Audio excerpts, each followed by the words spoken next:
ఎదురు యానా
श्रीधर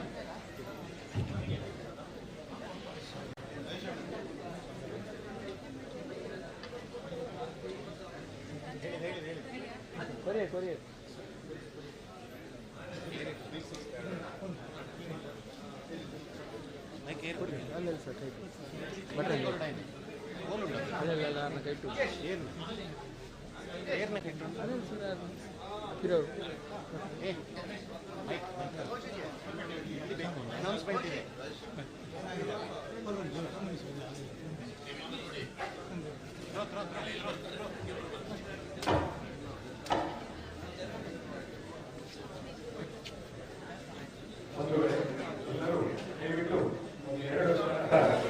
ಸಮಾಜ ಶಿಕ್ಷಕರಾಗಿ ಸಹಕರಿಸಬೇಕಾಗಿ ಕೋರಿಕೊಳ್ತಾ ಇದ್ದೇವೆ. ಇನ್ನೊಂದು ವಿವೇಕ ನಮ್ಮ ಜೀವಮಾನದಲ್ಲಿ ಒಮ್ಮೆ ಮಾತ್ರ ನಮಗಿಂತ ಅವಕಾಶ ಬರುವಂತಹ ಸಾಧ್ಯತೆ ಇರುವಂತಹ ಒಂದು ದಿವ್ಯ ಅಪೂರ್ವವಾದಂತಹ ಮಂಗಳ ಕ್ಷಣದಲ್ಲಿ ನಾವಿದ್ದೇವೆ. ಎಲ್ಲರನ್ನೂ ಅತ್ಯಂತ ಅನುನಯದಿಂದ ಈ ಕಾರ್ಯಕ್ರಮದಲ್ಲಿ ಸಹಕರಿಸಬೇಕು ಅಂತ ಕೋರಿಕೊಳ್ತಾ ಇದ್ದೇವೆ.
வரும்போது அப்படியே சேர்த்து கொடுத்தாரு. ಶುರು ಮಾಡ್ಕೊಳ್ಳಿ. ಹಲೋ அப்படியே வரும்போது கொடுத்தாரு.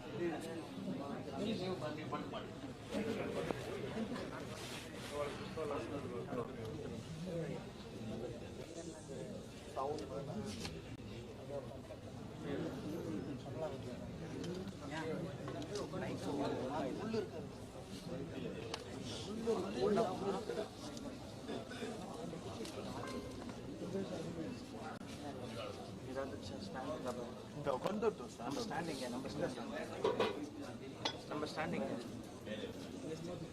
Plastic.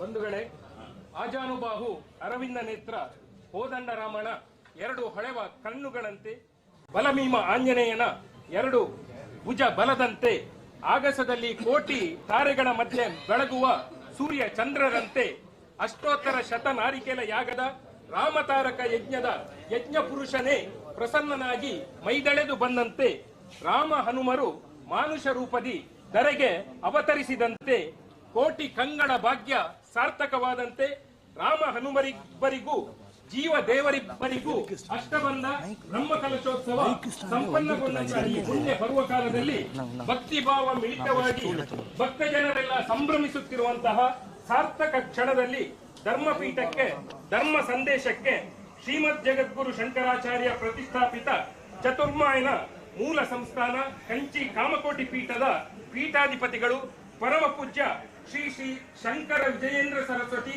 ಮಹಾಸ್ವಾಮಿಗಳು ಹಾಗೂ ಪರಮ ಪೂಜ್ಯ ಜಗದ್ಗುರು ಶಂಕರಾಚಾರ್ಯ ಶ್ರೀ ಶ್ರೀ ರಾಘವೇಶ್ವರ ಭಾರತಿ ಮಹಾಸ್ವಾಮಿಗಳು, ಜಗದ್ಗುರು ಶಂಕರಾಚಾರ್ಯ ಮಹಾಸಂಸ್ಥಾನ ಗೋಕರ್ಣ ಶ್ರೀ ರಾಮಚಂದ್ರಾಪುರ ಮಠ ಜ್ಯೋತಿರ್ಮಯ ಸ್ವರೂಪರನ್ನು ಗೌರವಾದರದಿಂದ ಅತ್ಯಂತ ಪ್ರೀತಿಪೂರ್ವಕವಾಗಿ ಈ ದಿವ್ಯ ವೇದಿಕೆಗೆ ಬರಮಾಡಿಕೊಳ್ಳುತ್ತಾ ಪರಮ ಪೂಜ್ಯ ಕಂಚಿ ಶ್ರೀಗಳಿಗೆ ಮತ್ತು ಪರಮ ಪೂಜ್ಯ ರಾಘವೇಶ್ವರ ಭಾರತಿಗಳಿಗೆ ಫಲಪುಷ್ಪವನ್ನ ಸಮರ್ಪಿಸಬೇಕು ಅಂತ ಕೋರಿಕೊಳ್ತಾ ಇದ್ದೇನೆ.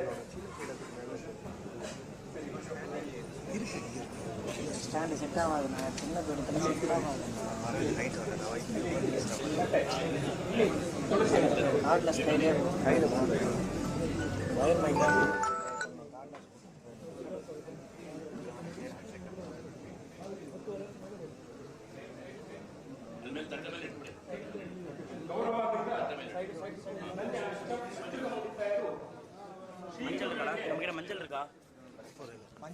ಫಲ ಸಮರ್ಪಣೆ ಮಾಡ್ತಾ ಇದ್ದಾರೆ.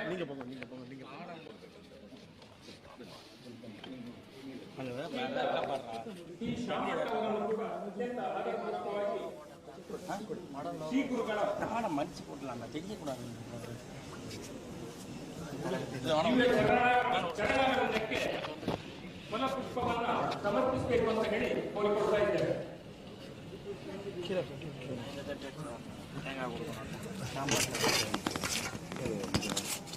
ಬಂಧುಗಳೇ, ಧರ್ಮ ಪರಿಸರ ಸಂಸ್ಕೃತಿ ಕಾಪಾಡುವ ವೀರ, ರಾಮನ ಆದರ್ಶದ ಜೀವಂತ ಪ್ರತಿರೂಪ ಈ ಮಹಾವೀರ. ಓ ಸ್ವರ್ಗದಿಂದ ಹರಿಸಿದರು ಮೂಕ ಪ್ರಾಣಿಯ ಎಡೆಗೆ ಪ್ರೀತಿಯ ಕರುಣಾಗ, ಬಲವಲ್ಲ ಪ್ರೀತಿಯೇ ಅವರ ಆಯುಧ, ಕೋಪವಲ್ಲ ಕರುಣೆಯೇ ಅವರ ಸಾಧನ, ನಡೆ ಜೀವ ಜಗತ್ತಿನ ಆಶಯದಂತೆ, ನುಡಿ ಜನಮನದ ನಾಳಿನ ಭರವಸೆಯಂತೆ, ಬದುಕು ಸಮಾಜದ ಹಿತಕ್ಕಾಗಿಯೇ ಬದುಕಿದಂತೆ ಪರಮ ಪೂಜ್ಯ ಶ್ರೀ ಶ್ರೀ ರಾಘವೇಶ್ವರ ಭಾರತಿ ಮಹಾಸ್ವಾಮಿಗಳು ಮಾತಾಡಿದರೆ ಪರಮ ಪೂಜ್ಯ ಶ್ರೀಗಳನ್ನ ಧರ್ಮ ಸಂದೇಶಕ್ಕಾಗಿ ಅತಿ ಅನುನಯದಿಂದ ಕೋರಿಕೊಡ್ತಾ ಇದ್ದೇವೆ.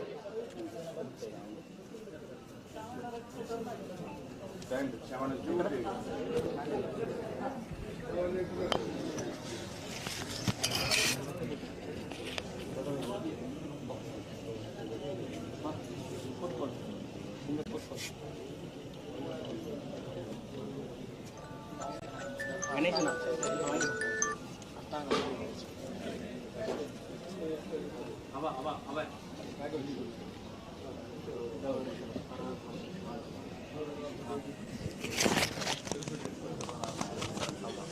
ಅವ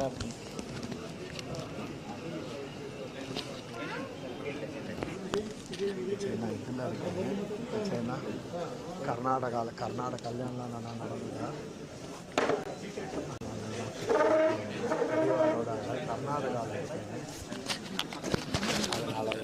ಸೈಡ್ ಸೈಡ್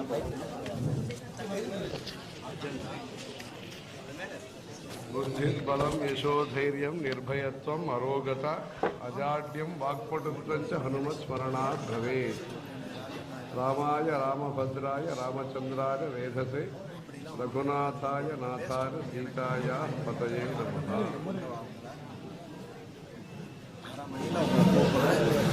निशब्द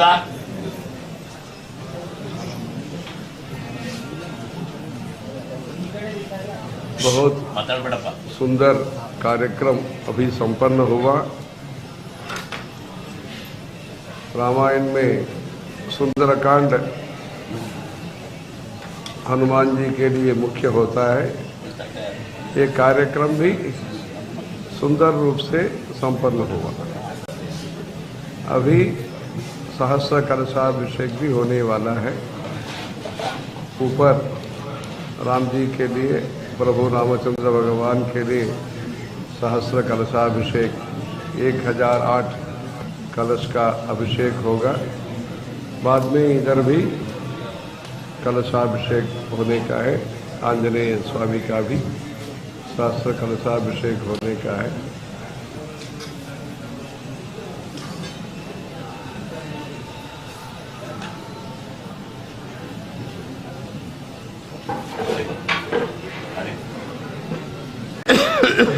पर्वत में भगवान विराजमान है अनेक स्थलों पर। तिरुपति बालाजी में, पढ़नी में, नरसिंह स्वामी, सिंहाचलम में, कार्तिक भगवान 6 स्थानों पर पहाड़ में विराजमान है, पर्वत में। वैसे इधर का पर्वत में भी, हनुमगिरी पर्वत में भी प्रभु रामचंद्र भगवान एवं हनुमान जी विराजमान है। ये नया एक पर्वतीय मंदिर को निर्माण किया इधर के लोगों ने, नया।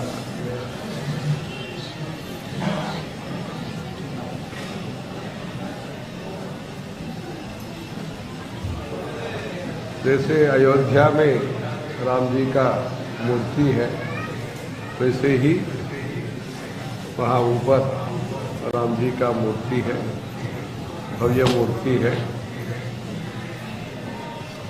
वहाँ भी भक्त हनुमान जी वहाँ भी बैठे हैं। इधर पंचमुख आंजनेय स्वामी, इधर कल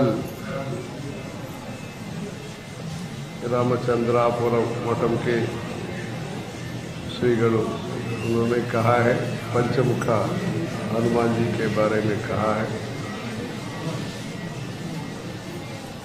वैसे हनुमान जी का दर्शन सभी दिशा में होता है, मतलब उनका कृपा चारों तरफ है, ऊपर भी है, नीचे भी है, चारों तरफ है। राम जी ने सेतु बनाया श्रीलंका एवं अपने रामेश्वरम के बीच में सेतु बनाया। उसके वजह से असुर संहार, रावणासुर संहार सुलभ से हुआ और सब लोगों को, वानर सेना सहित सभी लोगों को एक अच्छा सेवा करने का मौका भी मिला। ग्रावाण प्लवंते ऐसे शास्त्र में कहते हैं, पानी के ऊपर पत्थर ऐसे ऊपर खड़ा हो सकता है क्या? उसका उदाहरण ये राम जी के द्वारा जो बनाया गया सेतु है।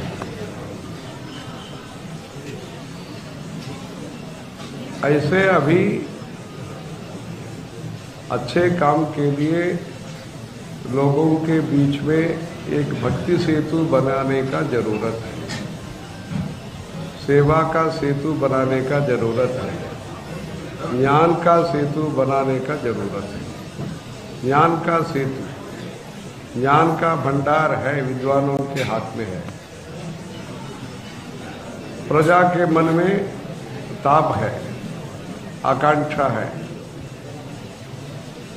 वो आकांक्षा को पूर्ति करने के लिए ज्ञान के जो भंडार है उसको हम कैसे विनियोग कर सकते हैं। पुराणों के द्वारा, प्रवचनों के द्वारा, कथकली के द्वारा, संगीत के द्वारा ज्ञान का जो राशि है, ज्ञान राशि को प्रजा तक पहुंचाने का प्रयास कैसे हो सकता है। जैसे भक्ति का भी सेतु बनाना है।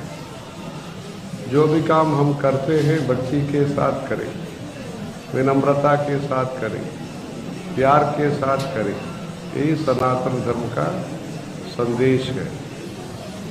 इसलिए अपने धर्म में विषय है, उसको विनियोग कैसे कर सकते हैं। प्रसादों का विनियोग करते हैं, चंदन प्रसाद का, फूल का प्रसाद का विनियोग कभी हुआ, भव्य रूप से हुआ, नियम निष्ठा के साथ हुआ। ऐसे जो भी प्रसाद है, प्रसादस्तु प्रसन्नता। इधर वो कल्याण पत्रिका में लिखते हैं कन्नड़ भाषा में, कुलदेवता प्रसन्न ऐसे लिखते हैं। ऐसे प्रसन्नता चाहिए, मन में प्रसन्नता चाहिए, सब लोगों का मन में प्रसन्नता चाहिए। ऐसे भाष्यम प्रसन्न गंभीरम ऐसे बोलते हैं। ऐसे इधर प्रसन्नता के लिए ये अच्छा पर्यावरण बनाया हनुमगिरी में। देश और धर्म, उसका जो संबंध है अपने भारत देश में, उसके लिए ये हनुमगिरी उदाहरण है। पहले हम गए ऊपर, वहाँ देशभक्ति के लिए, देश का स्वतंत्रता के लिए जिन्होंने अथक प्रयास किया, मेहनत किया, त्याग किया, उन लोगों का चरित्र का एक स्मृति चिन्ह वहाँ स्थापित किया। वंदे मातरम का और स्वतंत्रता के लिए जो जो संघर्ष हुआ, अपने देश में जिन संतों ने इधर भारत के धरती पर प्रेम और भक्ति के लिए आशीर्वाद दिया, शंकराचार्य जी, रामानुजाचार्य एवं मध्वाचार्य, इन लोगों का तस्वीर वहाँ है। और भारत माता का भी एक नया ये राजस्थान मालवन से सिंहवाहिनी का एक तस्वीर भी है। और जय जवान जय किसान, उसका भी मूर्ति रखा है, क्योंकि रक्षा भी चाहिए, सुभिक्षा भी चाहिए। सुभिक्षा के लिए किसान चाहिए, रक्षा के लिए जवान चाहिए। ऐसे रक्षा एवं सुरक्षा के लिए दोनों तरफ भारत माता के दोनों तरफ जय जवान जय किसान का मूर्ति रखा है। ऐसे जय हिंद उसका भी ये रखा है। और 3 सेना, वायुसेना, थल सेना, नौसेना, उसके बारे में भी एक स्तंभ है। जैसे गोवा में मंदिरों में हम गोमंतक प्रदेश में ये दीप स्तंभ वगैरह देखते हैं, जैसे इधर एक तीनों सेना के बारे में एक स्तंभ भी इधर खड़ा हुआ है। जैसे देशभक्ति का स्फूर्ति के लिए, प्रेरणा के लिए इधर अच्छे एक स्थान बनाया। युवा पीढ़ी के लिए विशेष करके जो कॉलेज में पढ़ते हैं, जो पहले मतदाता है, पहली बार जो मतदाता है, जिनका 18 उम्र आने का है, ऐसे लोग इसका दर्शन करेंगे तो देश का आज़ादी के लिए, स्वातंत्र के लिए कितना प्रयास करना पड़ा, कितना परिश्रम उन्होंने किया, कितना कष्ट उन्होंने सहन किया, उसका एक वर्णन वहाँ एक दृश्य मिल सकता है। ये इस भारत धरती के बारे में पढ़ा है। उसके बाद इस धरती को पवित्र बनाने में राम जी का अवतार में कितना काम हुआ। इस धरती में यज्ञ याग होना चाहिए। जब 16 उम्र के भी नहीं थे राम जी, अजात व्यंजन श्रीमान, ये पुरुष है, ये महिला है, ये पहचान के पहले, मतलब इतना वो 12 उम्र ऐसे समय पर अजात व्यंजन श्रीमान, वैसे बाल्यावस्था में, कौमारावस्था में जब थे, तब युवा होने के बाद उत्साह होना, धैर्य होना, हमको भी अधिकार है इसे सोचना, ये तो स्वाभाविक है। जब बाल्यावस्था में थे, कौमारावस्था में थे, तब जब विश्वामित्र मुनि ने आके दशरथ जी के पास मांगा, इन दोनों को, राम और लक्ष्मण जी को अपने साथ भेजिएगा, तब क्या कहा दशरथ जी ने, इन बालकों को क्यों भेजना, मैं ही आ सकता हूँ, रथ गज तुरंग पताती के साथ, सेना के साथ मैं आ सकता हूँ, तो क्यों इन लोगों को बुला रहे हैं आपके साथ वनवास में, ऐसे बच्चे लोग क्यों आपके पास आना। थोड़ा संकोच किया, थोड़ा विरोध भी मतलब प्रकटन नहीं किया, थोड़ा असम्मत थे। फिर भी वशिष्ठ मुनि ने कहा, जब विश्वामित्र मुनि बुलाएंगे तब तो भेजना ही चाहिए, तभी आपका भी कल्याण होगा, विश्व कल्याण भी तभी होगा। विश्व का कल्याण तो होगा, आपका भी कल्याण तभी होगा। विश्वामित्र मुनि का वचन जब सुनेंगे तभी हमारा भी कल्याण होगा। इसलिए आप निश्चिंत होकर के आप उनके साथ भेजिए, आपका भी कल्याण होगा। बाद में दशरथ जी ने माना, इन लोगों के साथ भेजा, प्यार के साथ उनको देखभाल किया, बला अति बला, ऐसा 2 मंत्र दीक्षा उन्होंने दिया। भूखा दाह से कष्ट नहीं हो, मतलब भूखा के पवित्र कष्ट नहीं होना राम जी को, और दाह के पवित्र कष्ट नहीं होना, क्योंकि 2 बीमारियां देश में प्रमुख बीमारियां हैं। एक तो अशना है, दूसरा पिपासा है।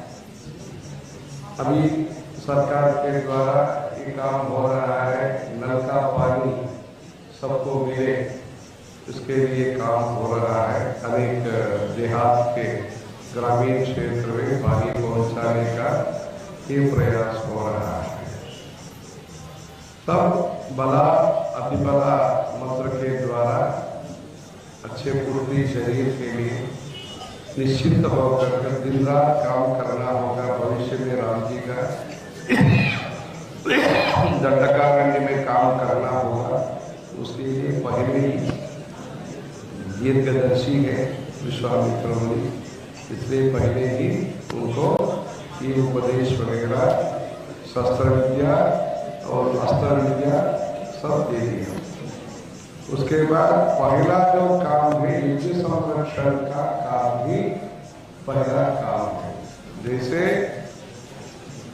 गरीबी हटाने के लिए आद्य जगतगुरु शंकराचार्य जी के द्वारा कनकधारा स्तोत्र का पाठ हुआ गरीबी दारिद्र्य उन्मूलन के लिए, वैसे असुरों का दुष्ट शक्ति का हटाने के लिए और शिष्टों का पालन के लिए यज्ञ संरक्षण का काम ही पहला काम राम जी ने लिया। इसलिए इस देश में हवन होना जरूरी है। हवन के लिए रक्षा करना भी लोगों का कर्तव्य है। पहले राजा का कर्तव्य था, अभी प्रजातंत्र है, सब लोग राजा है, मतलब राजा तो है, राजा को राजा है। उसके साथ साथ जो प्रजा है, प्रजा का भी दायित्व है। इसलिए प्रजा यथा राजा तथा प्रजा ऐसे पहले था। अभी क्या है, यथा प्रजा तथा राजा। इसलिए सब लोगों का जो भी गौरव दिया है प्रजातंत्र में, सभी लोगों को गौरव दिया है। इसलिए सब लोग देश के बारे में समझना। मतदान मतलब क्या है, देश के लिए, धर्म के लिए, नेतृत्व के लिए अपना मतदान देने वाले सब इस हनुमगिरी को दर्शन करना। इधर हनुमगिरी में आकर के देश क्या है, राम जी का अवतार क्या है। राम जी ने अनेक प्रकार से त्याग किया। वैसे तो राजा है, फिर भी विद्धिमाम ऋषिभिस्तुल्यम, मैं भी एक तपस्या करने वाले ऋषि हूँ। वैसे उन्होंने बिना आडंबर, बिना अहंकार उन्होंने काम किया। राजा होते भी, पराक्रमशाली होते भी, तपस्या करने वाले होते भी, बिना आशा उन्होंने भक्ति के साथ काम किया। ये भारत में ही हो सकता है। थोड़ा कुछ बल हो तो क्या क्या हो रहा है हम देख रहे हैं। इसलिए बल होते भी कर्तव्यता के मार्ग में, दिल्ली में भी कर्तव्य मार्ग करके बनाया, वहाँ इधर शक्ति होते भी कर्तव्य दृष्टि से काम करने वाला भारत में ही मिलेंगे। ऐसे सनातन धर्म का प्रचार के लिए वेदों का जो उपदेश है उसको आचरण करके प्रजा के बीच में दिखाने के लिए राम जी का अवतार हुआ। वेदः प्राचेतसा दासीत साक्षात रामायणात्मना। वेदों का जो उपदेश है उसको अपने जीवन में आचरण करके दिखाया। इतना बड़ा साम्राज्य है, सोना है, चांदी है, हाथी है, घोड़ा है, गाय है, भवन है, कनक भवन है, सब कुछ है। क्या कल से आप वन में जाना खुशी के साथ वो गए तो है, वो तो पुरुष से जा सकते, जा रहे। जो महिला है, जो मिथिला से जो आई है, सीता देवी है, वो भी राम जी को क्या कहा, हमको छोड़ के आप नहीं जा सकते, हमको भी आप जहाँ है वहाँ अयोध्या है, हम भी साथ ही आएंगे। वल्कला धारण करके आए। जो चीनांशुकम, जो कौशेय वस्त्र जो पहन सकती है, कच्ची पट्टू जो पहन सकती है, वैसे सीता देवी वलकल धारण करने के लिए बताया। बाद में सब लोगों ने कहा कि आपके लिए उचित नहीं है, आपके लिए ये वरदान नहीं, ये तो कई का जो वरदान में आप सब नहीं है, इसलिए आपको नहीं करना। ऐसे करके विरोध किया। बाद में वनवास में तो गई, तीनों वनवास में गए। विवेश दंडकारण्यम प्रत्येकंच सताम मनः। विवेश दंडकारण्यम, दंडकारण्य में उन्होंने प्रवेश किया। उसके साथ ही हर व्यक्ति के मन में प्रवेश किया।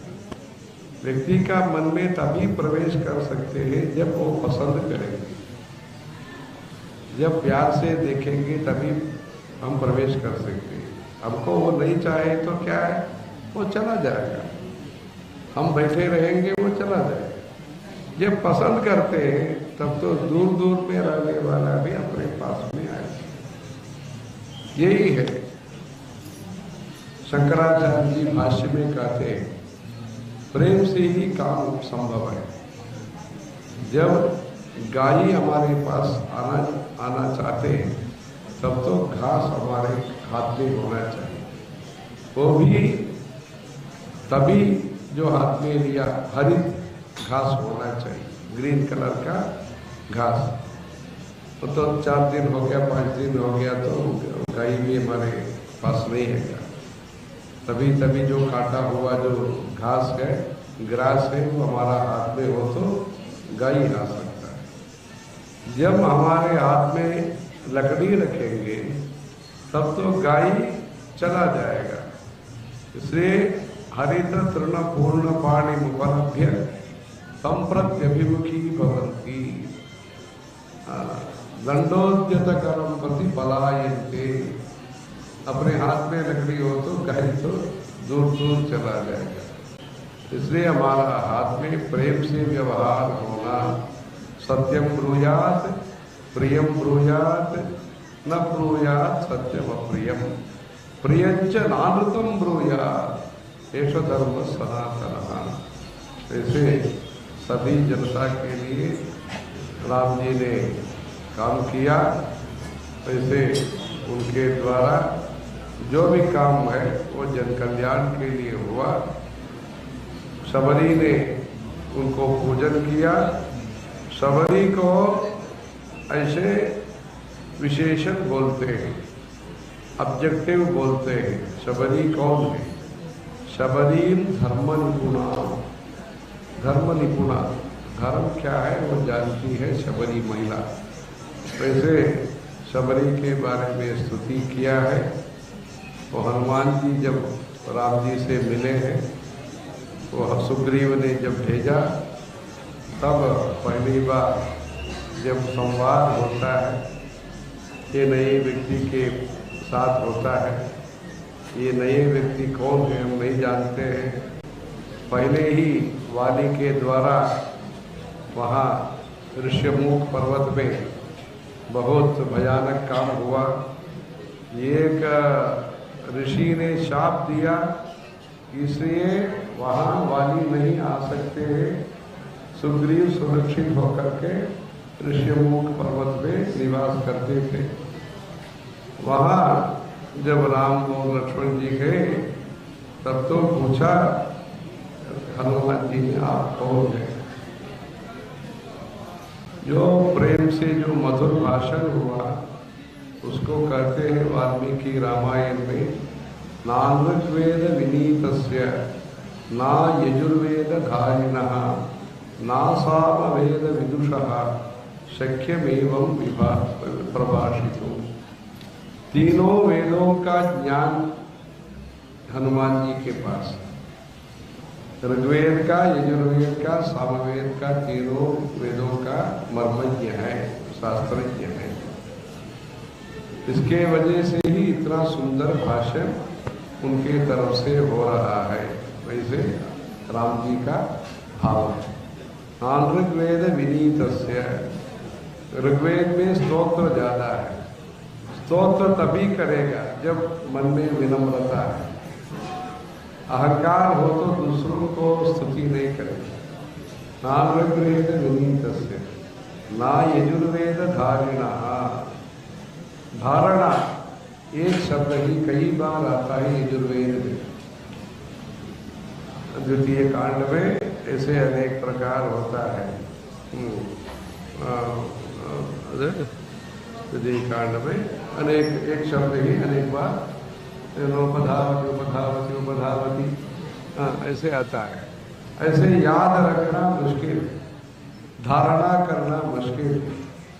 यजुर्वेद का धारणा करने वाला मतलब ये जो संकल्प लिया उससे हम चलित नहीं होना, संकल्प सिद्धि होना, धारणा होना।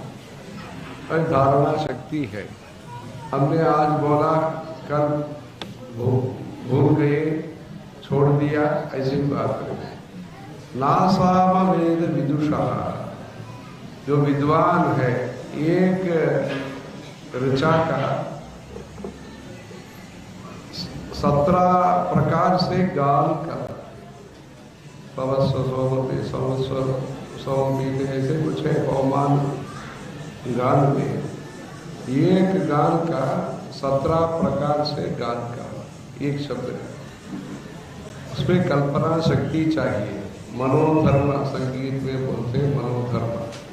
ऐसे विद्वत्ता चाहिए, सामगान करने के लिए विद्वत्ता चाहिए, मेरिट चाहिए। वैसे हनुमान जी के पास विद्वत्ता भी है, धारणा भी है, विनम्रता भी है। इसलिए ये तो अच्छे विद्वान है। होंगे तब सोचा सुग्रीव के पास तो है, हमारे पास रहने वाला चाहिए हनुमान जी। ऐसे तब से राम जी का भक्त बन गए, राम जी का विश्वास पात्र बन गए। कई वानर सेना में कई लोग थे, तब भी जो भी आभूषण है, जो सीता देवी के लिए देने का जो आभूषण है, हनुमान जी के पास दिया। ये लोग जा रहे हैं, सीता देवी कहाँ है उसको देखने के लिए मार्गण के लिए जा रहे हैं। कई लोग पूर्व दिशा जा रहे हैं, पश्चिम दिशा जा रहे हैं, ऐसे अनेक लोग जा रहे हैं। जो दक्षिणा दिशा में जो जाने वाले हैं, तब तो ये भी निर्देश नहीं हुआ कौन कहाँ जाना, वो तो बातचीत तो हुआ ये दक्षिणा आशा में जाएंगे। तब उनको हनुमान जी को आभूषण दिया। ऐसे विश्वास के पात्र है, विनम्रता का प्रतीक है हनुमान जी। इतना दोनों एक जगह पर होना मुश्किल। इनके पास शक्ति नहीं है, वो तो विनम्रता के साथ होंगे, मौका के लिए समय को प्रतीक्षा करते होंगे। तब तक बाद में जब अधिकार मिल जाता है तब तो उसका स्वरूप बदल जाता है। कुछ लोग ये तो नहीं। जांबवान कहते हैं इधर से उस पार जाने वाला कौन है, इसे बात हो। 30 योजना हम जा सकते हैं, 40 योजना हम जा सकते हैं, 50 योजना हम जा सकते हैं, 60 योजना जा सकते हैं, 70 योजना जा सकते हैं, 80 योजना जा सकते हैं, 90 योजना जा सकते हैं, 100 योजना जा सकते हैं, फिर भी वापस लौटना मुश्किल है। ये सब तब जांबवान ने कहा आपके पास क्षमता है, शक्ति है हनुमान जी, आप ये उसको नहीं जानते। आपके पास शक्ति जो है आइए आप समझते हैं, आप जा सकते हैं, उसके याद किए। ऐसे हमारा भारत के जितने भी भक्त हैं उनके पास शक्ति तो है, भक्तों के पास शक्ति है। उसको प्रेरित करना, समन्वय करना, समायोजन करना, तब हनुमान जी के द्वारा जैसे राम कार्य हुआ वैसे देश का कार्य, धर्म का कार्य संभव है। ये अपने भक्तों के पास जो शक्ति है उसको हमें देखना होगा। न रत्न मनुष्यति बल्कि हितत, जो रत्न है वो तो स्वयं आके नहीं बोलेगा, वो हमको ही वहाँ जाना पड़ेगा। ऐसे अच्छे अच्छे लोग जो है उनको सबको शामिल होकर के देश के लिए, प्रजा के लिए काम होना है। श्री राम जी का जो भव्य मंदिर है, गुणवत्ता को आदर्श है। गुणवत्ता जो मेरिट है उसका आदर्श है। देश में वैसे गुणवत्ता का प्रचार होना जरूरी है। उसके बाद सेवा भाव जरूरी है। आज 75 वर्ष हुआ देश का आज़ादी होकर के। 75 वर्षों में अनेक विभाग में प्रगति हुआ और भी प्रगति होने का संभव है, आवश्यकता भी है। ऐसे अपना पर्यावरण भी वही संकेत करता है। शांति के लिए तो हम प्रयत्न करते हैं, शांति से रहते हैं, फिर भी जो अशांति करते हैं उनको ही शांति करने का काम भी दिया हुआ है। जो अशांति पैदा करने वाले हैं उनको ही शांति प्रस्तावना करने का जो काम है आज दिया हुआ है। ये शांति का जो रक्षक है हम लोग जो है, और सशक्त होना। लोगों में जो गलत काम करते हैं, जो नुकसान देते हैं, उनको ये बोलते, कभी कभी बोलते हैं चोर के हाथ में ही ये क्या बोलते हैं, चाबी देना। ये ऐसे कुछ आश्चर्य बात कहीं होता है देश में, वैसे विश्व में भी कुछ आश्चर्य बात है। हमारा देश सशक्त होना, सभी क्षेत्र में विकास होना, हस्तकला में, ज्योतिष में, नृत्य में, संगीत में, कृषि के क्षेत्र में, वैसे धार्मिक क्षेत्र में, उपासना के क्षेत्र में। इधर जो ब्रह्म कलश उत्सव के लिए अनेक तंत्री लोग आए हैं, से तंत्र विद्या को संरक्षण करने के लिए अपने जयेंद्र सरस्वती महाराज जी ने तंत्र विद्या पीठम को प्रोत्साहित किया। केरल में 50 वर्ष पहले किया। ऐसे सर्वतंत्र, सर्वमंत्र, सर्वयंत्र, ऐसे जो महातंत्र, महामंत्र, महायंत्र, ऐसे ललिता सहस्रनाम में जो कहा है, ऐसे यंत्र विद्या, तंत्र विद्या, मंत्र विद्या शंकराचार्य जी ने प्रपंच सार करके एक मंत्र शास्त्र ग्रंथ का रचना किया। उसमें मंत्रों का उपासना किस प्रकार से होना, कितना संख्या हम जाप करना, कैसे जाप करना, मतलब जोर से बोलना या मौन से करना, वो मंत्र जाप करने के बाद कितना हवन करना, कितनी संख्या, उसके बाद तर्पण किस संख्या में करना, ये सब मंत्र शास्त्र विद्या के बारे में प्रपंच सार करके उस ग्रंथ में कहा है। ये मंत्र शास्त्र का भी प्रचार उन्होंने किया।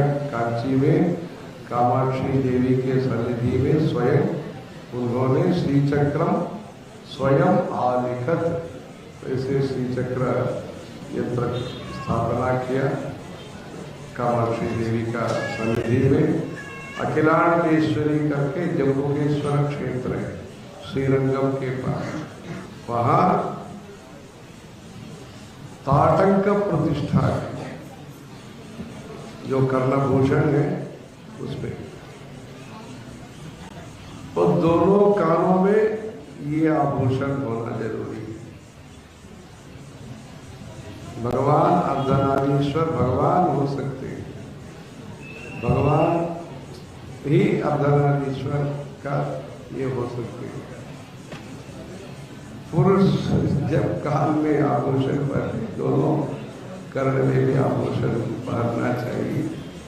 जो देवी का जो आभूषण है अखिलांडेश्वरी देवी का, वहाँ दोनों कानों में श्रीचक्र स्वरूप का ताटंक प्रतिष्ठा भगवत्पाद शंकराचार्य जी ने किया है। तब से जब जब मरम्मत करने का जरूरत होता है, जीर्णोद्धार करने का जरूरत होता है, कंची कामकोटि पीठम से ये होता है। अपने परमाचार्य जी चंद्रशेखरेंद्र सरस्वती महाराज जी के द्वारा 1909 में 1907 में 13 उम्र में वो शंकराचार्य बने। तब से वो 2 वर्ष के अंदर उन्होंने अखिलांडेश्वरी देवी का ताटंक प्रतिष्ठा की। बाद में अपना गुरु जी ने किया। अभी 2 वर्ष पहले ताटंक प्रतिष्ठा से हुआ। और भक्त लोग जब श्रीरंगम जाते हैं तब अखिलांडेश्वरी देवी का भी दर्शन करना। वो ताटंक का क्या महत्व है? आभूषण तो ज्वेलरी तो है, ताटंक का क्या अर्थ है? जो ताटंक पहनेंगे महिला लोग, उनका पति का भी संरक्षण करने का ये शक्ति उन पर मिलता है। सौंदर्य लहरी में शंकराचार्य जी के द्वारा ये जो रचना हुआ है उसमें ऐसे कहते हैं, तव जननी ताटंक महिमा सुधाम प्यास्वाद्य प्रतिभय जरा मृत्यु हरिणी विपद्यन्ते विश्वे विधिशतमखाद्यादि विशदः कराळं यच्छ्वेलं कवलितवतः कालकलना न शम्भोः तन्मूलं तव जननी ताटंक महिमा। जो दूध का जो सागर है, वहाँ मेरू पर्वत को ये दंड करके वासुकी नाग को ये रस्सी करके वहाँ मथन किया। उसमें से घोड़ा आया, उच्च श्रवस है वो इंद्र ने लिया। कौस्तुभ करके एक रत्न आया, वो महाविष्णु को सौंपा। महालक्ष्मी आई थी, वो महाविष्णु को गृहिणी बनी। हाथी आया ऐरावतम करके, वो भी इंद्र को दे दिया। जब विष आया तब तो दौड़ने लगे सब लोग। सर्वामर्त्य पलायन औषधम अति ज्वालाकरम भीकरम। तब तो नीलकंठ बन के शिवजी ने सबको संरक्षण किया। उसके बाद जो अमृत है वो आया, तब देवता लोगों ने अमृत का प्राशन किया। अमृत का प्राशन करने से दुख नहीं होता है, जरा नहीं होगा, मृत्यु नहीं होगा, ये सब है। फिर भी कष्ट तो होता है। अमृत पान के बाद भी कष्ट हुआ देवताओं के लिए।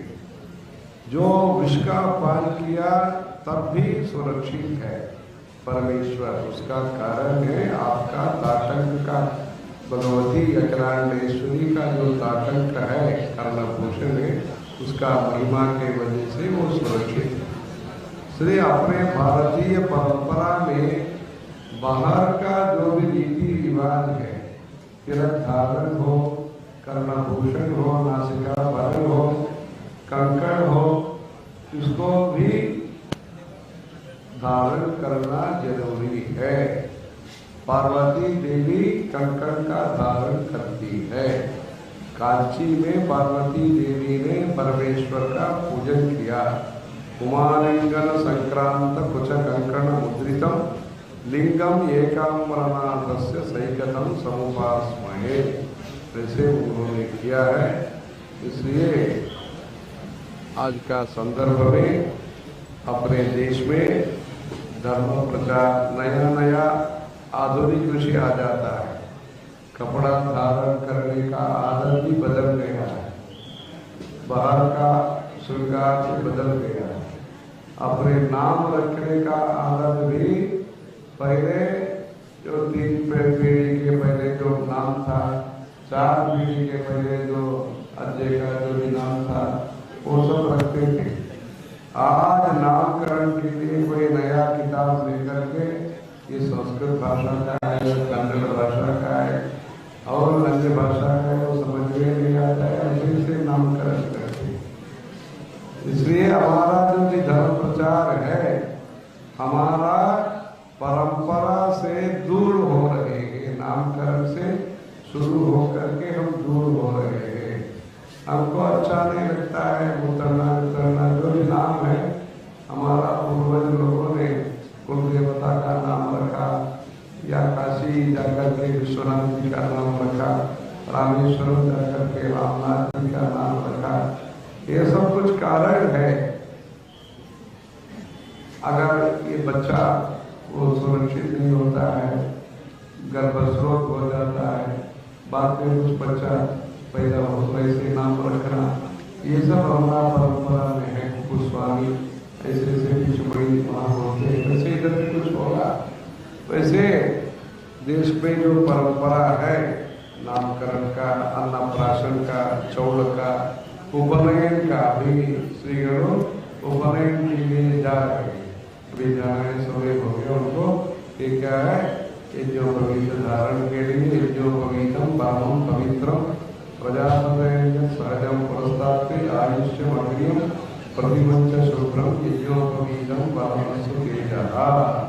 ऐसे यज्ञोपवीत धारण करने के लिए वहाँ सानिध्य होकर के ब्रह्मोपदेश उसको बोलते हैं, उसके लिए जाने वाले हैं। अच्छा कार्यक्रम हुआ।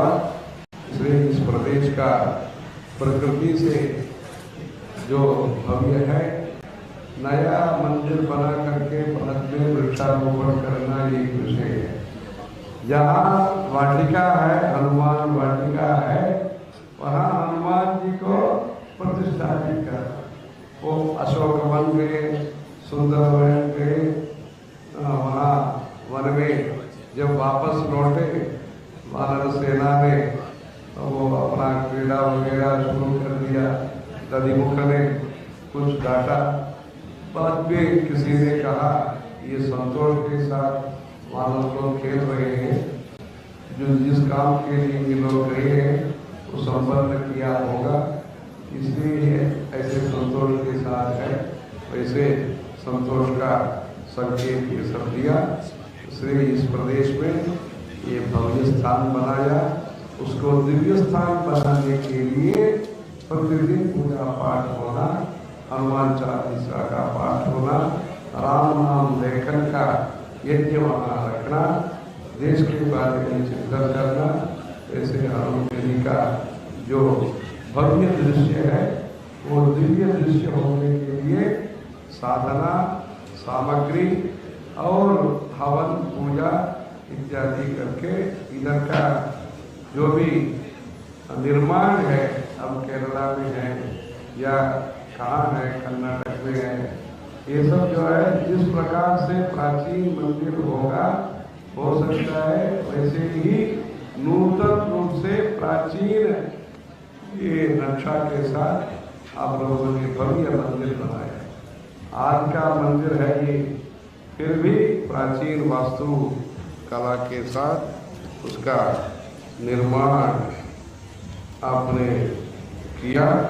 इसलिए वहाँ आप लोगों के द्वारा जो कार्यक्रम है उसको आगे आगे भी इधर अपना सनातन धर्म के लिए प्रचार प्रसार होने का ये भव्य स्थान होकर के यहाँ से जो चैतन्य है, यहाँ से जो जागृति है, यहाँ से जो प्रेरणा है, प्रोत्साहन है, उसके द्वारा इधर धर्म का प्रचार प्रसार होने के लिए हम राम जी से और हनुमान जी से प्रार्थना करते हैं। पार्वती पते हर हर महादेव।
ಜೈವಾಗಿರುವಂಥದ್ದು.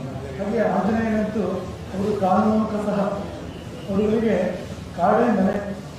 ಹಾಗಾಗಿ ಅವರು ಕೂಡ ಈ ಕಾಡು ಬೆಟ್ಟ ನನ್ನೊಂದು ಅತ್ಯಂತ ಪ್ರಿಯ. ಇಂತಹ ರಮಣೀಯವಾದ ಹಸುಗಳಿಗೆ ದೊಡ್ಡ ಪರ್ವತಗಳ ಮಧ್ಯದಲ್ಲಿ ಈ ಆಂಜನೇಯ ಮತ್ತು ರಾಮಚಂದ್ರ ದೇವರ ಪುನಃ ಪ್ರತಿಷ್ಠಿಸುವ ಕಾರ್ಯಕ್ರಮಗಳು ಇದೀಗ ಸಂಪನ್ನಗೊಳ್ತಾ ಇದ್ದಾರೆ. ಹೆಚ್ಚು ಮಾತು ನಾವು ಅಂದಿಸಬೇಕಾಗಿಲ್ಲ, ಯಾಕೆಂದರೆ ಕಾಂಚಿಯ ಶ್ರೀ ಜಗದ್ಗುರುಗಳು ಹೇಳಬೇಕಾದ ಎಲ್ಲವನ್ನು ಕೂಡ ಹೇಳಿದ್ದಾರೆ. ಒಂದು ಮಾತು ಏನಂದರೆ, ಈ ರಾಮ ಪ್ರತಿಷ್ಠಾಪನೆಯ ಸಂದೇಶ ಏನು?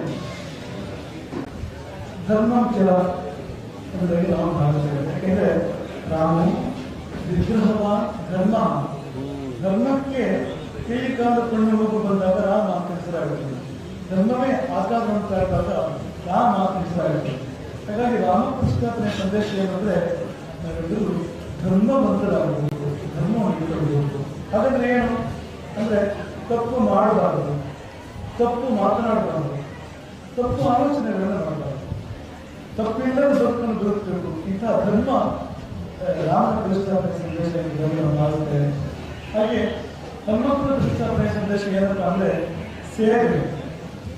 ಹನುಮಂತ ಪರಮ ಸೇವಕ, ರಾಮಚಂದ್ರನ ಪರಮ ಸೇವಕ. ಅವನಂತ ಸೇವಕರು ಯಾರು ಆಗಲಿಲ್ಲ, ಆಗಲಿಕ್ಕೂ ಕೂಡ ಇಲ್ಲ. ಹಾಗಾಗಿ ರಾಮ ಪ್ರತಿಷ್ಠಾಪನೆ ಧರ್ಮದ ಸಂದೇಶವನ್ನು ಕೊಟ್ಟರೆ, ಹನುಮಂತನ ಪ್ರತಿಷ್ಠಾಪನೆ ಸೇವೆಯ ಸಂದೇಶವನ್ನು ಕೊಡ್ತಾ ಇದೆ. ಹಾಗಾಗಿ ನಾವು ಧರ್ಮವಂತರಾಗಬೇಕು ಮತ್ತು ನಾವು ಸೇವೆ ಮಾಡಬೇಕು. ನಾವು ದೇವರ ಸೇವೆ ಮಾಡಬೇಕು, ಗುರು ಸೇವೆ ಮಾಡಬೇಕು, ಹಿರಿಯರ ಸೇವೆ ಮಾಡಬೇಕು, ದೇಶದ ಸೇವೆ, ಭಾರತ ನಾಡಿನ ಸೇವೆ, ದೇಶದ ಸೇವೆ ಮಾಡಬೇಕು. ಹೀಗೆ ಧರ್ಮಾಚರಣೆ ಮತ್ತು ಗುರು ಹಿರಿಯರ ದೇಶದ ಧರ್ಮದ ಸೇವೆಯ ಸಂದೇಶವನ್ನು ಈ ಕಾರ್ಯಕ್ರಮ ಕೊಟ್ಟಿದ್ದೇವೆ. ಇಲ್ಲ, ಇನ್ನೊಂದು ಸಂದೇಶ ಅದ್ವೈತದ ಸಂದೇಶ ಇರುವಂಥದ್ದು. ಈ ರಾಮಾಂಜನೇಯರ ಅದ್ವೈತ ಇಲ್ಲಿದೆ. ಪರ್ವತಾಗ್ರದಲ್ಲಿ ರಾಮ, ಅವನ ಪಾದಮೂಲದಲ್ಲಿ ಹನುಮಂತ ಇರುವಂಥದ್ದು. ಇಲ್ಲಿ ರಾಮ ಉತ್ತರದವನು, ಹನುಮಂತ ದಕ್ಷಿಣದವನು. ಅವರ ಅದ್ವೈತ ಇದೆ. ರಾಮ ರಾಜಾದಿರಾಜ ಚಕ್ರವರ್ತಿ, ಹನುಮಂತ ಸೇವಕರ ಸೇವಕ ಮತ್ತು ಪ್ರತ್ಯವರ ಕ್ರಿಶ್ಚಿಯನ್ ಆಧರಿಸಿ ಕುಡಿಯುವ ಸೈನಿಕರು ಎಂದವರು ಹನುಮಂತ. ಸ್ವಾಮಿ ಮತ್ತು ಸೇವಕರ ಅದ್ವೈತ ಅಲ್ಲಿ ಆಗಿರುವಂಥದ್ದು. ಹನುಮಂತನಲ್ಲಿ ಅದ್ವೈತ ಇದೆ. ಹನುಮಂತನಲ್ಲಿ ಹನುಮಂತ ಮಾತಾಡಿದ್ರೆ ನರಸಿಂಹ, ವರಾಹ, ಹಯಗ್ರೀವ, ಗರುಡ ಇವರೆಲ್ಲ ಇದ್ದಾರೆ. ಈ ಸ್ಥಳ ಪುರಾಣದ ಪ್ರಕಾರ ಈ 4 ದೇವರ ಜೊತೆಯಲ್ಲಿ ಹನುಮಂತನ ಯುದ್ಧ ನಡೆದಿದೆ. ಆ ಯುದ್ಧ, ಆ ಸಂಘರ್ಷ ಐಕ್ಯದಲ್ಲಿ, ಅದ್ವೈತದಲ್ಲಿ ಪರಿವರ್ತನೆಗೊಂಡಿದೆ. ಅವರೆಲ್ಲರೂ ಹನುಮಂತನಲ್ಲಿ ಸಮಾವೇಶಗೊಂಡಿದ್ದಾರೆ. ಹಾಗಾಗಿ ಅದ್ವೈತದ ಸಂದೇಶವನ್ನು ಈ ಒಂದು ಕಾರ್ಯಕ್ರಮದ ಮೂಲಕವಾಗಿದೆ ಎಂಬುದಾಗಿ ನಾವು ಭಾವಿಸ್ತೇವೆ. ಹಾಗೆ ಇಲ್ಲಿ 2 ಶಂಕರಾಚಾರ್ಯ ಪರಂಪರೆಗಳ ಅದ್ವೈತ ಇಲ್ಲಿ ಸಂಪನ್ನಗೊಂಡಿದೆ. ಕಾಂಚೀಪುರ ಜಗದ್ಗುರುಪೀಠ, ರಾಮಚಂದ್ರಾಪುರ ಮಠದ ಒಂದು ಪರಂಪರೆ. ಇಲ್ಲಿ ಸಹಜವಾಗಿ ನಮ್ಮ ಒಂದು ಅದ್ವೈತ ಇದೆ. ಗುರುಗಳ ಮನಸ್ಸು ತುಂಬಾ ವಿಶಾಲ. ಈಗ ಬರುವಾಗ ತಮ್ಮ ರಥದಲ್ಲಿ ನಮ್ಮನ್ನು ಕುಂಡಿರಿಸಿಕೊಂಡು ಹೋಗಬಹುದು. ಏಕರಥದಲ್ಲಿ ನಾವು ಬರುವಂಥ ಸಂದರ್ಭ ಅದ್ವೈತ. ಅವ್ರ ಮನಸ್ಸು ಅಷ್ಟು ದೊಡ್ಡದು. ಅವರು ಹತ್ತಿರಕೊಳ್ಳುವಂಥದ್ದು, ಸಂದರ್ಭಗಳನ್ನು ಏರ್ಪಡಿಸಿಕೊಳ್ಳುವಂಥದ್ದು ಅವರ ವೈಶಿಷ್ಟ್ಯ. ಕಾಂಚಿಯ ರಾಮಕೋಟೆಯ ಜಗದ್ಗುರುಗಳ ವೈಶಿಷ್ಟ್ಯ. ತುಂಬ ದೊಡ್ಡವರ ಲಕ್ಷಣ ಏನಂದರೆ, ತುಂಬ ಎತ್ತರ ಇರುವ ಲಕ್ಷಣ ಏನಾದರೂ ಬಹಳ ಹತ್ತಿರ ಕೂಡ ಇರ್ತಾರೆ. ಅವರೇ ಹೇಳಿದಾಗೆ ವಿನೀತತ್ವ ರಾಮ ಲಕ್ಷಣ ಅಂತ ಹೇಳಿದಾಗೆ ಅವರಲ್ಲಿ ಆ ಲಕ್ಷಣ ಇರುವಂಥದ್ದು ನಾವು ಮಾಡ್ಕೊಳ್ತೇವೆ. ಹಾಗೆ ಪಂದಳದ ರಾಜರ ಉಪಸ್ಥಿತಿ ಇಲ್ಲಿದೆ. ಪಂದಳದ ರಾಜರು ಅಯ್ಯಪ್ಪ ಸ್ವಾಮಿಯ ಪ್ರತಿನಿಧಿಗಳು. ಅಯ್ಯಪ್ಪ ಅಂದ್ರೂ ಕೂಡ ಅದ್ವೈತ, ಹರಿಹರಾದ್ವೈತ. ಹರಿಹರ ಪುತ್ರ ಹನುಮಂತ ಆಗಿದ್ದರಿಂದ ಹರಿಹರರ ಅದ್ವೈತ ಅಯ್ಯಪ್ಪ ಸ್ವಾಮಿ. ಅವರ ಪ್ರತಿನಿಧಿಯಾಗಿರ್ತಕ್ಕಂಥ ಪಂದಳದ ರಾಜರು ಉಪಸ್ಥಿತಿಗಳಿದ್ದಾರೆ. ಹಾಗಾಗಿ ಧರ್ಮ, ಸೇವೆ ಮತ್ತು ಅದ್ವೈತ, ಈ ದೇಶಕ್ಕೆ ಏನು ಬೇಕು ಅಂದರೆ ಧರ್ಮ ಬೇಕು, ಸೇವಾ ಮನೋಭಾವ ಬೇಕು ಮತ್ತು ಐಕ್ಯ, ಅದ್ವೈತ ಮನೋಭಾವ ಬೇಕು. ಈ 3 ಸಂದೇಶ ಇಲ್ಲಿದೆ ಎಂಬುದಾಗಿ ನಾವು ಭಾವಿಸ್ತೇವೆ. ಇನ್ನು ಕಟ್ಟ ಕೊನೆಯಲ್ಲಿ ಈ ಹನುಮಗಿರಿ ಕ್ಷೇತ್ರದ ಆಶಯ ಒಂದಿದೆ. ಆಶಯ ಏನಂದರೆ, ಇಲ್ಲಿ ಯಾರು ಸೇವೆ ಮಾಡಿದ್ದೀರಿ, ಇಲ್ಲಿ ಧರ್ಮದ ಕಾರ್ಯ ನೀವು ಮಾಡಿದ್ದೀರಿ, ಮುಂದೆ ಕೂಡ ಅದನ್ನು ಮುಂದುವರಿಸಬೇಕು ಅನ್ನೋ ಕಾರಣಕ್ಕೆ ಧರ್ಮ ದಂಡಗಳ ಪ್ರಧಾನ ಈಗ ಆಗಬೇಕಿದೆ. 4 ಧರ್ಮದಲ್ಲಿ ನೀವು ಹನುಮಂತನ ಪಾದವನ್ನು ನೋಡ್ತಾ ಇದ್ದೀರಿ. ಇಲ್ಲಿ ಯಾರು ನೀವು ಸೇವೆ ಮಾಡಿದ್ದೀರಿ, ಮುಂದಕ್ಕೆ ನೀವು ಧರ್ಮ ಕಾರ್ಯವನ್ನು ಮುಂದುವರಿಸಬೇಕು ಅನ್ನೋ ಆಶೆ ಇಟ್ಕೊಂಡು ಒಂದು ಧರ್ಮ ದೀಕ್ಷೆಯ ರೂಪದಲ್ಲಿ ಗುರು ಸಮಿತಿಯಿಂದ ನಿಮಗೆ ಈ ಧರ್ಮ ದಂಧೆಗಳು ಪ್ರಾಪ್ತವಾಗಲಿಕ್ಕಿದ್ದಾವೆ. ಮುಂದೆ ಈ ಧರ್ಮ ಕಾರ್ಯ ಪ್ರವೃತ್ತಿ ಮುಂದುವರಿಸಬೇಕು ಅನ್ನೋ ಆಶಯ ಇಟ್ಟರೆ ಇವರು ನಾವು ಈ ಸಮಯದಲ್ಲಿ ಉತ್ಕರ್ಷ ಮಾಡ್ತಾ ಚುನಾವಣಾ ಜೋಯಿಸಿದ ಉಪಸ್ಥಿತಿ ಈ ಒಂದು ಮುಹೂರ್ತ ಕೊಟ್ಟರು, ಈ ಕ್ಷೇತ್ರದ ಸ್ಥಾಪನೆಗೆ ಮುಹೂರ್ತ ಕೊಟ್ಟದಕ್ಕಂಥದ್ದು ಆ ಜೋಯಿಸರ ಉಪಸ್ಥಿತಿಯನ್ನು ಕೂಡ ಇಲ್ಲಿ ನಾವು ಮಾನ್ಯ ಮಾಡ್ತಾ ಇದ್ದೇವೆ. ಹಾಗೆ ಎಲ್ಲರೂ ಈ ಒಂದು ರಾಮದೇವರು ಮತ್ತು ಆಂಜನೇಯ ದೇವರು ಅತಿಶಯವಾದ ಶ್ರೇಯಸ್ಸನ್ನ ಕೊಂಡು ಮಾಡಿ ಈ ಪ್ರಮುಖ ಕಲಶದಿಂದ ಸಮಾಜದ ಕೂಡ ಕಳೆದು ಹೋಗಿ ಎಲ್ಲರಿಗೂ ಒಳ್ಳೆಯದಾಗಲಿ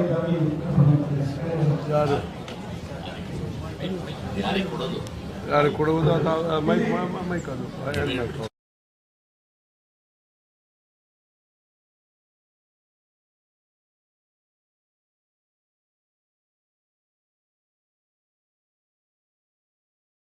ಕ್ಷೇತ್ರದ ಸಮಾರೋಹದ ಈ ವಿಶೇಷವಾದಂತಹ ಕಾರ್ಯಕ್ರಮದ ನೇತೃತ್ವವನ್ನು ವಹಿಸಿಕೊಂಡು ಅತ್ಯಂತ ಶಿಷ್ಟರಿಗೆ ಅಚ್ಚುಕಟ್ಟಾಗಿ ಅದನ್ನು ಸಂಪನ್ನಗೊಳಿಸುವಂತಹ ವಿಚಾರದಲ್ಲಿ ಅತಿ ದೊಡ್ಡ ಪಾತ್ರವನ್ನು ವಹಿಸಿಕೊಂಡಂತವರು ನಮ್ಮ ಮಾನ್ಯ ಹಿಂದಿನ ಸಂಸದರಾಗಿದ್ದಂತಹ ನಳಿನ್ ಕುಮಾರ್ ಕಟೀಲ್ ಅವರು ದಯವಿಟ್ಟು ಈ ದೇವರ ಮುಂಭಾಗಕ್ಕೆ ಬಂದು ಪರಮ ಪೂಜ್ಯ ಶ್ರೀ ಈ ಧರ್ಮದಂಡವನ್ನು ಸ್ವೀಕಾರ ಮಾಡಿ ಮುಂದಕ್ಕೆ ನಿರಂತರವಾಗಿ ಧರ್ಮ ಕಾರ್ಯವನ್ನು ನೆರವೇರಿಸಿಕೊಂಡು ಹೋಗುವಂತಹ ಆ ಒಂದು ಶಕ್ತಿಯನ್ನು ಕೂಡ ಪರಮಾತ್ಮ ಅವರಿಗೆ ಅನುಗ್ರಹಿಸಬೇಕು ಅಂತ ನಾವು ಬೇಡಿಕೊಳ್ತಾ ಇದ್ದೇವೆ, ಕೋರಿಕೊಳ್ತಾ ಇದ್ದೇವೆ.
ಸುಂದರವಾಗಿ ನೆರವೇರಿಸುವಲ್ಲಿ ಸಹಕರಿಸಿದಂತವರು ಶ್ರೀಯುತ ರವೀಶ್ ಪಡುಮಳೆ ಅವರು ಕೂಡ ಈ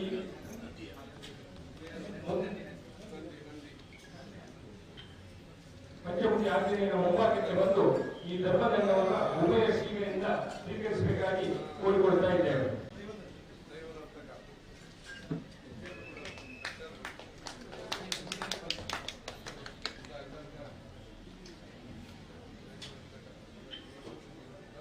ಅದೇ ರೀತಿಯಲ್ಲಿ ನಮ್ಮ ಈ ಪರಮ ಪುಣ್ಯ ಕ್ಷಣದಲ್ಲಿ ಈ ಕ್ಷೇತ್ರದ ಎಲ್ಲಾ ಕಾರ್ಯಕ್ರಮಗಳಿಗೆ ಅತ್ಯಂತ ದೊಡ್ಡ ರೀತಿಯಲ್ಲಿ ಸಹಕರಿಸಿಕೊಂಡು ಬಂದಂತವರು ಶ್ರೀಯುತ ಮಾನವ ಹಕ್ಕು ಆಯೋಗದ ಅಧ್ಯಕ್ಷರಾದಂತಹ ಸನ್ಮಾನ್ಯ ಶ್ರೀ ಶ್ರಾಮಠ್ ಅವರು ಕೂಡ ಮುಂಭಾಗಕ್ಕೆ ಬಂದು ಹನುಮಂತರ ಈ ದಿವ್ಯ ಸನ್ನಿಧಿಯಲ್ಲಿ ಉಭಯ ಶ್ರೀಗಳ ದಿವ್ಯ ಹಸ್ತದಿಂದ ಈ ಧರ್ಮದಂಡವನ್ನು ಸ್ವೀಕರಿಸಬೇಕು ಅಂತ ವಿನಂತಿಸಿಕೊಡ್ತಾ ಇದ್ದೇವೆ.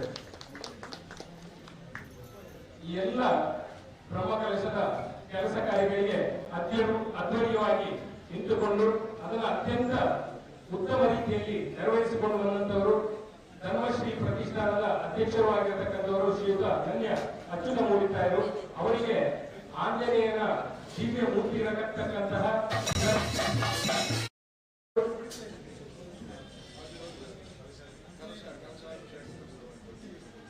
ಉಭಯ ಶ್ರೀಗಳು ಕೂಡ ಶಿವರಾಮಣ್ಣ ಒಂದು ಪ್ರತಿನಿಧಿಯಾಗಿ ಸ್ವೀಕರಿಸಿ ಅವರಿಗೆ ಇದನ್ನ ಹಸ್ತಾಂತರಿಸಬೇಕು. ಹನುಮನ ಈ ಕ್ಷೇತ್ರದಲ್ಲಿ ನಿರಂತರವಾಗಿ ಹನುಮನಂತೆ ಸೇವಾ ಕಾರ್ಯವನ್ನು ಮಾಡ್ತಾ ಬರತಕ್ಕಂಥ ಶ್ರೀಯುತ ಶಿವರಾಮ್ ಅವರು ಅಚ್ಯುತ ಮೂಡಿತಾಯರ ಪರವಾಗಿ ಈ ಧರ್ಮದಂಡವನ್ನು ಸ್ವೀಕಾರ ಮಾಡಿದ್ದಾರೆ.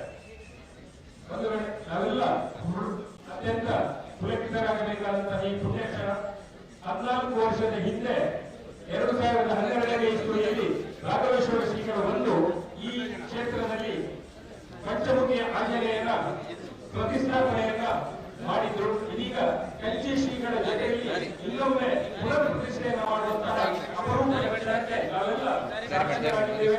ಅದೇ ರೀತಿಯಲ್ಲಿ ಅಯೋಧ್ಯೆಯಲ್ಲಿ ಅಖಂಡ ಜನಮಾನಸದ ಕನಸಾಗಿದ್ದಂತಹ ಬಾಲರಾಮನನ್ನ ಪ್ರತಿಷ್ಠಾಪನೆ ಮಾಡಿದಂತಹ ಪರಮ ಪೂಜ್ಯ ಕಚ್ಚಿ ಶ್ರೀಗಳು ಇದೀಗ ದಕ್ಷಿಣದ ಅಯೋಧ್ಯೆ ಎಂಬಂತಹ ಖ್ಯಾತಿಯ ಈ ಹನುಮಂತಿಗೆ ಬಂದು ಆಕಾಶ ಭೂಮಿಗಳ ಒಂದು ಮಾಡಿ ನಿಂತಹ ಆ ದಿವ್ಯ ಕಾಯ ಕೋದಂಡರಾಮನ ಪುನರ್ ಪ್ರತಿಷ್ಠೆ ಮಾಡುವಂತಹದ್ದು. ಅದು ಕೂಡ ಇನ್ನಷ್ಟು ಬೇಕೆಲ್ಲ ಹೃದಯಕ್ಕೆ ರಾಮ ಎಂಬಂತಹ ಭಾವದಿಂದ ನಿತ್ಯ ರಾಮನ ನೇಮವನ್ನು ಮಾಡುವಂತಹ ಶ್ರೀಯುತ ರಾಘವೇಶ್ವರ ಶ್ರೀಗಳ ಜೊತೆಯಲ್ಲಿ ಇದು ನಾವೆಲ್ಲ ಪುನೀತರಾಗಿದ್ದೇವೆ ಎಂಬುದನ್ನು ಮತ್ತೊಮ್ಮೆ ನೆನಪಿಸಿಕೊಳ್ಳುತ್ತಾ ಎಲ್ಲ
ಬರ್ಕೊಡ ಕ್ಯಾಮರಾ ತೋರಿಸಿ ಐ ಕಾರ್ಡ್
कैमरा बोर्ड